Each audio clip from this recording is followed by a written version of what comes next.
We're joined by a fantastic panel. Damian Green, the MP for Ashford, former Deputy Prime Minister, very involved in obviously in all the Brexit negotiations that we've seen up to now, and now involved in a different kind of negotiation, if the papers are right, to try and bring a rapprochement between the more moderate wing of the Conservative Party and the harder line parts.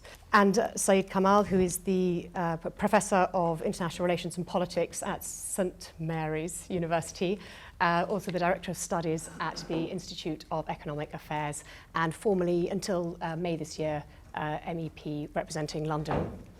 And Roland Freudenstein, the Policy Director of the Martin Centre in Brussels, which is a political think tank with the mission of helping decision makers formulate new policy options, particularly in relation to the EU. Welcome. And whilst I don't think we all would want to focus too much on Brexit, it would seem to be a missed opportunity not to ask you to reflect, Damian, a little on how we have got here, where we are going, and to put it another way, if in 5 years' time somebody from overseas was seeking to engage with the centre-right of British politics, would they look to the Conservative Party, and would they even have a United Kingdom in which to have that discussion? Thank you. If we're trying to finish at 7:20 and somebody else wants to get a word in edgeways, I might elide some of your questions, all of which are entirely valid. But I'm still reading from being introduced after a disquisition on Heraclitus, which is a new one for any gathering I've ever done. You're quite right. It's great to be able. I mean, thank you all for coming, and James and everyone who's organised this. This is a brilliant idea, partly because it enables us all to think slightly long term. The short term nature of current politics, I thought, was illustrated perfectly when at about 11:30 in the morning I accepted, one day this week, I accepted an interview round to talk about the letter I wrote to the Prime Minister saying, please, can we have all these good colleagues back in the party? And by the time I'd arrived on College Green to do that interview round, the Prime Minister's brother had resigned from the government, and therefore I found myself doing interviews on a completely other subject. So long term in politics at the moment is after lunch. So let me boil down what I think is going to happen. I think I mean, we can all argue for days about how we got here, but looking ahead, I think rather unfashionably, particularly unfashionably among my closest friends and allies in politics, I think the government is sincere about wanting a deal. I think that the noises I get coming out are that, of course, it's very difficult. Of course, doing it by the end of next month is sensationally difficult. But actually, the movement is in that direction. So I don't think we should entirely give up on the thought that for all the Sturm und Drang that we've had over recent days, that actually it's possible that over the next 6 or 7 weeks or so, we will leave with the deal, which will be what many Conservatives have been aiming at for a very long time. And I'm absolutely sure that the Prime Minister would prefer to do that. But I think almost whatever happens in the immediate future, it's one of the tasks, you talk about the centre-right going forward. I think one of the tasks of all politicians and all those who care about politics in Britain through the 2020s will be trying to devise a new architecture for Britain's relationship with other countries in Europe. It won't be the same as our membership of the European Union, but the European Union itself will change. But it seems to me unarguable that obviously we need good relations, and there are areas outside the trade arguments that have dominated, the arguments about some of the big ideas that Alex was talking about security. We will need a security relationship that's very important. We'll need an environmental relationship that's very important. We'll need things like data standards in a world of AI and big data and all of that. All of those things we will need, not just, as it were, a deal with the European Union. I'm sure we will need permanent structures that enable both sides, as it were, to develop together. So I think that's one of our big tasks for the 2020s. And the other sort of two areas I want to cover are broadly covered by the question, how miserable should we be? Should we all be in absolute despair about the future of politics. And since you may have seen the rather cheering scientific research recently showing that optimists live longer than pessimists and are healthier than them, I will be, in the terms of current political debate, moderately optimistic. One of the issues is populism, because, I mean, to answer directly your point, Caroline, of, will people be dealing with the Conservative Party? Yes, is the short answer to that. I think for all the tectonic plate shifting that is alleged to be going on with Brexit, I think that once Brexit has happened, actually, and politics won't go back to where it was before, but politics will broadly go on to the left versus the right, and there will need to be a centre-right party, which will be the Conservative Party. And so one of the questions for that party and for every party is, how do we combat populism, which has come about for all sorts of reasons since the crash of 2008 across Europe. It's not by any means a British phenomenon. In fact, I think the British versions of it are, as so often in this country, rather gentler than versions that happen in other countries. So we're relatively well off. But straightforwardly, and to be very brief, the two things we need to do are sort the economy and defend our institutions. And by institutions, I mean political institutions, as well as things like an independent judiciary and a free press. And that ought to be a particularly congenial task for people on the centre-right. I think one of the more significant statements in the rash of stuff we've had recently was Robert Buckland's instant rush to the defence of an independent judiciary yesterday as Lord Chancellor. I was very glad to hear a Lord Chancellor do that. And the only other area I think we ought to think about is demographics. Again, in the context of don't be depressed. The fact that we live in an ageing society is always seen as a problem. That it will mean that there are more people who need more care and bigger pensions for longer, and that this is terrible. Actually, it's something we ought to be celebrating. If we can keep people, all of us, healthy for longer, then all this is a straightforward improvement in the quality of life for millions of people for longer. What's not to like? We'll need to do lots of things. We'll need to retrain people so that we make a reality of what's become a cliche, lifelong learning, which all politicians, including me, use all the time. I don't observe anything like that happening anywhere. We will need to obviously change the way we regard health care and as well as social care. But actually, this is a good thing, the fact that we're all living longer, not a bad thing. And my final brief thought is that everyone should remember that properly regulated capitalism works. No other economic system is agile enough to cope with the new challenges we'll be facing in the 2020s and beyond. And at the root of our political argument should always be that point, that a properly regulated free market system not only provides more prosperity for more people, but also enables societies to cope with technological change and other challenges much better than any centralised control system. Thank you. Thank you. Syed, you were closely involved with discussions between the British government and the European Parliament when you were a parliamentarian and commission. Do you see, given the heat of the disagreements between Britain and the European Union at the moment, do you see possibility that those structures that Damian referred to us needing to create will be created swiftly? I think it will take time. And I think at the moment, in some ways, we still speak different languages in some ways. I think one of the things that I became aware of, for those of you who don't know what I did before, I was the leader of the European Conservative Reformist Group, which was the third largest group in the European Parliament, and effectively made me, without blowing my own trumpet, the sort of most senior elected Brit in the European Parliament. And therefore, whenever leaders and commissioners came to speak to the group leaders, they would inevitably ask me about Brexit. And then I would send messages back to number 10, and it would go both ways. And one of the things that struck me during my time, probably one of my frustrations, was how we spoke different languages. We never communicated clearly to the EU negotiators, and Michel Barnier would say this a number of times to me as well as people in Parliament, what we actually wanted in their language. We kept saying closest possible relationship. Closest possible relationship actually means nothing.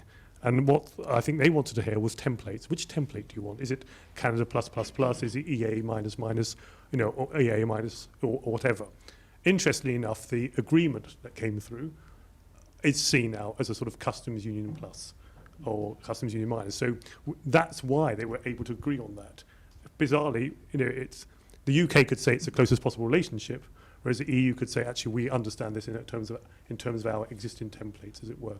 But actually, if we had asked, for example, for Canada++, as long as we defined all the pluses, we could have had that conversation. I remember sitting down with a couple of European Europe ministers and all the group leaders in the Parliament and a couple of commissioners, and they said, what would you ask for? And I said, look, they said, we know you don't have the authority, but what would you ask for? And I said, I would ask for Canada+++, and we started discussing the pluses: financial services, security cooperation, intelligence cooperation. And they said, that makes sense to us, but you're not asking for that. Or even if you want to ask for EA- or whatever. So I think that was really one of the problems. I think going back, I could foresee this in some ways. I'm not saying I'm particularly prophetic more than anyone else, but I became an MEP in 2005, and it became pretty clear to me pretty quickly that there's a massive gap in perceptions about the EU itself.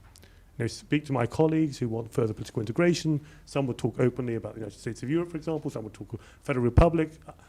Come back to the UK, we saw it very much as a transactional relationship, trade plus. And it was very interesting, even after towards the end of my time, I used to have a regular breakfast with the leaders of the largest delegations from the various Christian Democrat parties, the CDU, the French, the Spanish Parti Popular, the Italians. And they said, we hope one day you'll rejoin the EPP, for those of you who know this stuff. And we said to them, well, there's a fundamental difference between us. You want a country. We don't. Oh yeah, that's fine, but that won't happen for 20 years. We never had these conversations over here. And I think that gap in perception, actually, I think may ensure that at some stage we were going to have that, I think that sort of either break or confirmatory. I think the referendum had gone the other way, or to confirm that we were staying in something that would have entailed political union. So the Brits are not renowned for their ability to speak foreign languages. Yeah. This has been this painful episode. Do you think it has allowed us to understand the European language that we need to speak in order to create the structures to flourish together? No, I don't think so, but I think what it has done is actually got more people in this country, whatever their view, interested in the European issue. And I think more people are actually interested in the EU as a result. For different reasons. But I think what actually both sides need to do is look forward. And one of the things that I do in my academic job as a professor of international relations, one of the things we're looking at is the UK's future international relations, foreign policy, and the EU's future foreign policy. And we tend to, obviously, as you can imagine, as academics, we tend to look in sort of various theories. So there's a realist theory that looks at state power, for example. And some people will say this enhances the state power of the UK. Others would say it weakens the state power of the UK as a strong, using your strength. Then there's the sort of liberalist, not necessarily correlated directly with liberalism, but a liberalist international view, which it all has to be about relationships, and you can't, in the interdependency. And others will say, well, actually, there are some strengths that the UK has that it could use in those relationships. It's military, it's relative military power, it's free trade, it's some of its other, its seat on some of the international organisations, for example. That's something powerful to use, not as a realist argument, but actually as a sort of liberal cooperation argument. Then there are the sort of constructivists, if you like. Sorry to get theoretical. And what that means is that you've got to decide how you see yourself. And I think one of the things that the UK has to decide is how it sees itself post-Brexit. Are we a kind of hub for what we would hope, liberty, free trade, open markets, tolerance, and can we help promote those internationally via international institutions and with our partners in relationships, or do we go a sort of a more insular way? And then finally, there are institutionalists who kind of overlap with the liberalists, who say it's important that those relationships, whether they are formal institutions such as the EU or UN, or whether you have relationships as informal networks to tackle particular issues. It could be deforestation, it could be environmentalism, it could be people trafficking, it could be migration issues. If you work in networks like that, then actually that's very powerful. I think whatever one's view has been on Brexit, I can see, particularly from the centre-right, we are very internationalist. I don't think there are very few Conservatives, I think, who want to be isolationist. I suspect they've left and joined other parties, to be frank. And I think, we see that cooperation, and I've heard the phrase many times, we want to be good neighbours, not reluctant tenants. Even from those who, are kind of the more libertarian-minded globalists who want to leave, as opposed to sort of friends who are, some of my conservative friends who are more Christian democratic, as it were. So my question was whether the absence of Britain from the discussions in Europe about the projection of Europe, the European continent overseas, will change how Europe projects itself overseas and what impact that'll have on the global picture. And thank you for having me. James, we've been working together for about 15 years now. And we still are. Fantastic. So I mean, it's a great honor, and also as a German, to be here with three distinguished English persons. Well, before I come to your question, Carol, give me that little bit of leeway as the guest from the continent. Let me tell you, my favorite sequel of Fawlty Towers, logically, is called The Germans. So looking at the generational average around this room, I think you know what I'm talking about. So you remember that Basil, played by John Cleese, tells everyone not to mention the war. And then, of course, he ends up mentioning it all the time. So I mean, when Monday afternoon, Cara and I had a phone conversation about this, I was told in no uncertain terms not to mention Brexit. and they're doing nothing else. Yes, they're doing nothing else all the time. Change the rules. You started it. Right. No, but I am not going to mention Brexit for the moment. I'll try, I'll try my best. I'll bite my tongue. Because I want to come back to Cara's question. The global picture and the mother of parliaments, and actually the two oldest democracies in the West look from the other Western countries like they're jumping ship. I'm putting it very simply and very brutally. That's the way it looks like from outside of Britain and the United States.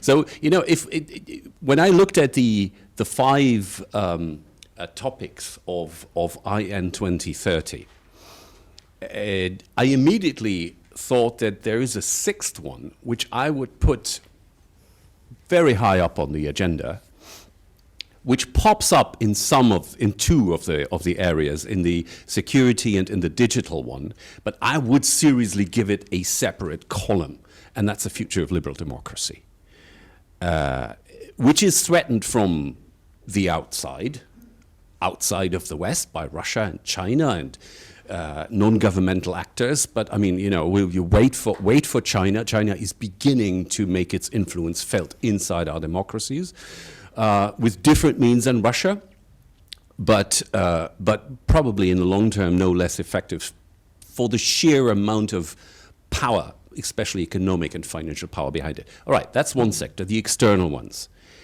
And then there are internal threats, and I would say they are manifesting themselves in countries like Hungary and Poland, where democracy has become proudly illiberal, because in their view, the internal threat to democracy comes from liberals who have turned illiberal. So, I reckon there is a contrary perspective, but I would say that indeed, if you look at what's happening in Hungary today, what might have happened in Italy if it hadn't been for the recent sudden change of government is actually a threat to the checks and balances, which are being undermined. I'm not going to stay with this topic. I'm just going to turn to a third one, which I find the most interesting one in this context here. And that is the increasing systemic divide between the Anglosphere and the rest of the West. Where, as usual, in all important conflicts, not only in politics, I have the theory that human conflict is really about reality.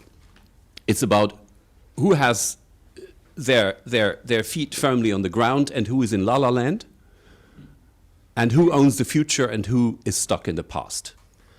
And of course, now I'm saying it, the Brexit process over the last couple of years, And also, if you look at what's happening to the Republican Party in the United States and what's happening to the Conservative Party here in Britain, you have different ideas of the future. You have different ideas of who is delusionary, by the way, also between Britain and the continent. You said we speak different languages. That's a different way of expressing what I'm trying to say here, that we actually have different perceptions of what's real and what's illusion. So we need to acknowledge this difference in order to deal with it and make some constructive, to bring it to some kind of constructive conclusion, because the threats that are enumerated in this paper that we all got here and that we're going to discuss in detail tomorrow, these threats are not waiting for us to just automatically deal with them, but we have to tackle them actively. And so if I look a little bit at what's happening now in the US and in Britain, I'm less optimistic than my colleagues here about the two center-right forces, because I believe they have actually, they are stopping to be center-right. This is part of the Anglosphere versus the rest conflict in the Western group of countries.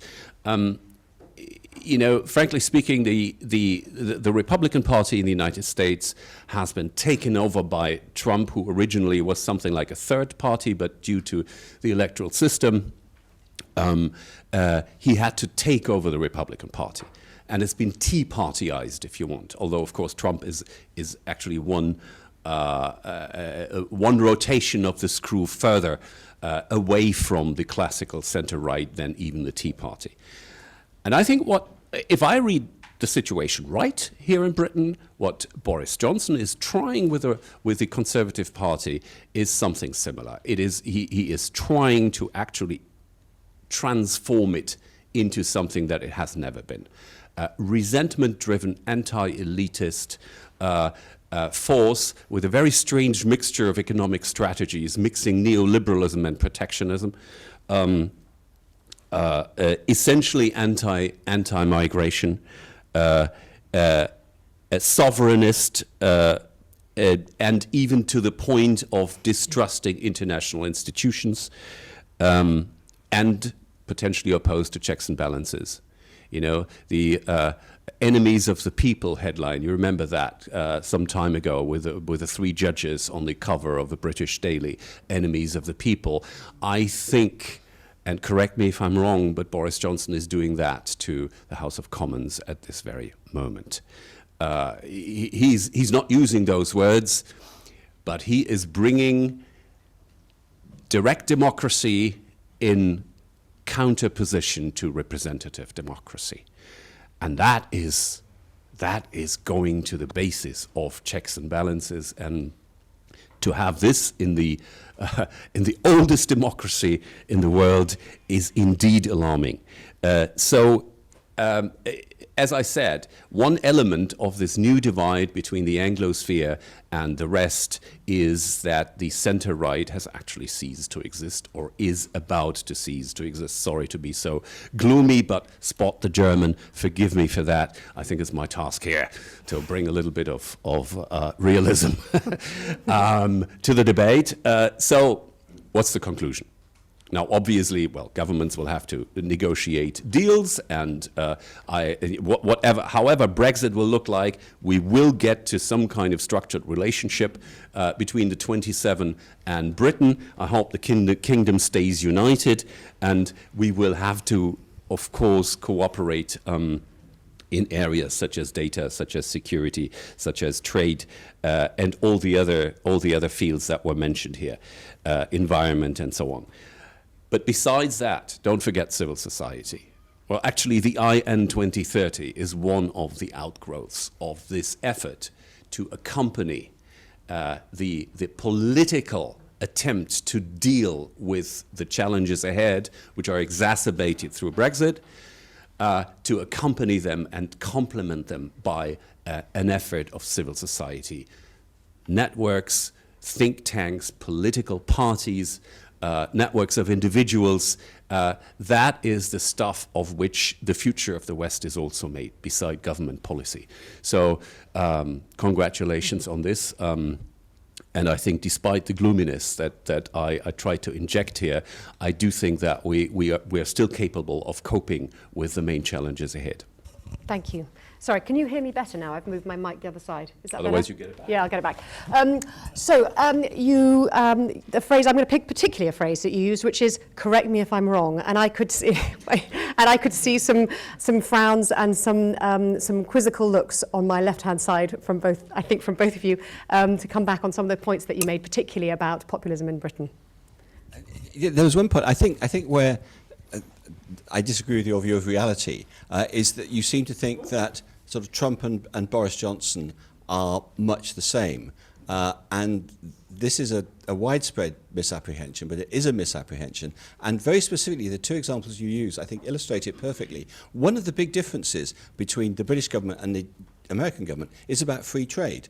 The Conservative Party under Boris Johnson is as committed to free trade as the Conservative Party ever has been. It's a big difference with Trump. And the other one, the very example you gave, immigration. This week, the British government has loosened our immigration controls. That announcement on student will absolutely mean that immigration will be higher under a Boris Johnson government than it was and would have been under a continuing Theresa May government. So actually, for any kind of superficial similarities about the fact that they both have unruly hair and use colourful language, actually Trump and Boris Johnson are very, very different politicians ideologically. I agree with what Damian's saying, but I also, on top of that, I would say your view is very much the perspective of a white German.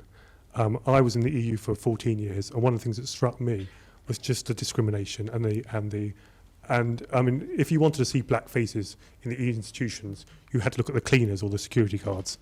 You didn't see many people my colour or dark skin there. And the racism was there all the time around you. And what was very interesting for me was when I went to various EU countries talking to taxi drivers who tend to be immigrants. And whether in Belgium or in France or in Germany, and they would say to me, "Where are you from?" And I'd tell them I was from London. They say, "You're incredibly lucky. You're far more tolerant. These people here are racist." And I experienced that in the European Parliament many times, and it's much more subtle racism. There's two types of racism. There's people who say to you, "We hate you." In fact, in some ways, I was talking to a Jewish friend of mine the other day, "We prefer that. At least you know where you stand." And then there are the dinner party racists who are very nice to you, to your face, and very, but actually they make the odd comment about blacks or Jews in their own dinner parties and feel that superiority. And I think actually what's very interesting is when I speak to many, many people about immigration and our policy, we are becoming far more liberal. One of the arguments that many people are using is actually why have we been given priority to Europeans, mostly white Europeans, over mostly non-white, non-Europeans. What we should be selecting is people based on skills, hence a point system. So I strongly disagree with your view that actually we've become more anti-migration. I think we're going to have a fairer immigration system where we treat people from all around the world much more equally. And I think that's part of that skills issue, because we need the best skills and we want to attract the best skills in this country. And one of the things I really welcome, as Damian said, is actually, particularly being a professor now at the university, is the importance of soft power in terms of people who come to your country and study and then go home and become opinion formers in their country, whether they become politicians or business people. And I think that's a really important thing about thinking about future international relations, what was that. And I think the other issues, I think we will talk. Most of my friends, my friends from other countries who didn't want us to leave said to me, "Look, we'd rather you stayed. But of course we're going to have to talk. We're going to have to..." I think what happened is, in negotiations, the EU quite rightly played hardball, and the UK was too soft from my perspective. And one of the things that we did not understand, and I was in Brussels the day after the referendum, was that we did not understand that Britain voting to leave was not just seen as one country leaving. There was a whole question about the existential, I thought it was seen as an existential threat. If Britain left and made a success of it, would other countries also leave? And therefore, the EU being tough negotiators wasn't because they were being horrible, But actually, they were worried about this existential threat. And they wanted to send the signals to other countries that might be thinking of leaving that it's not going to be easy. And now the signal they can send is, if Britain can't leave, you know, none of you can leave, or it's made very difficult. It's interesting, some of those parties that you would call populists that were initially used to say Swexit, Sweden leaving or France leaving, actually took that out of their manifestos because it worked. That tough negotiating stance from the EU was very successful in sending that signal. Oh, sorry, Roland, do you want to come back at that? You know, as the minority here on the panel, I would like to strongly object to your presentation of, well, the negotiations and the question of, you know, why did exit from the European Union become unpopular, even with populist parties on the continent? That was not due to the negotiating style of Brussels or Mr. Barnier. That was due to the chaos that continental citizens observed in this country. That which was not caused by us. Sorry, you can blame us for a lot. I'm not blaming you. I'm not blaming you. I'm saying it was a good. Yeah, right. It was a good negotiation. Okay. Yeah, you different languages. Yeah, I'm not blaming you. I actually okay. think it was a good negotiating position. You know. Okay. Anyway, no, but seriously, the fear wasn't that Britain would become a successful model for other countries leaving the European Union. The fear was that if Britain leaves, the other member states will want to demand this or that exception from what we call the acquis communautaire. Beautiful French word, you know, the legal achievements of decades of integration. So that then everyone would, if basically the European Union let Britain have the cake and eat it, and you remember that was even in a briefing for Theresa May at some point, and I think Boris Johnson actually used the term in some meetings. So if Britain was allowed to basically reap the benefits of the single market and even have some kind of co-determination power about European legislation, but take back control over its borders in terms of free movement, which was one of the 4 pillars of European integration, free movement of people, besides goods, capital, and what? Ideas, services. So if Britain was allowed to pick and choose, other people would demand to pick and choose. And that was the fear. You know, I know it's a popular and rather comforting in the current situation, a popular and comforting habit here on the island to say, well, they wanted to make Brexit a failure to scare their own skeptical countries like Denmark, Sweden, possibly France under Le Pen and so on, so that they would never dream of leaving the EU. I beg to differ. I beg to differ with that. That was not the idea why Angela Merkel and why the 27 actually held a common line, you know, which is something that no one here expected, not even Theresa May. So we stuck together because everyone knew that if we allow Britain to pick and choose, other countries will start their own demands of picking and choosing. And that would be indeed the end of integration as we know it. And that we could not allow. And that is why the 27 stayed united, and that is why Barnier could negotiate from an unexpectedly tough position, unexpected here on the island.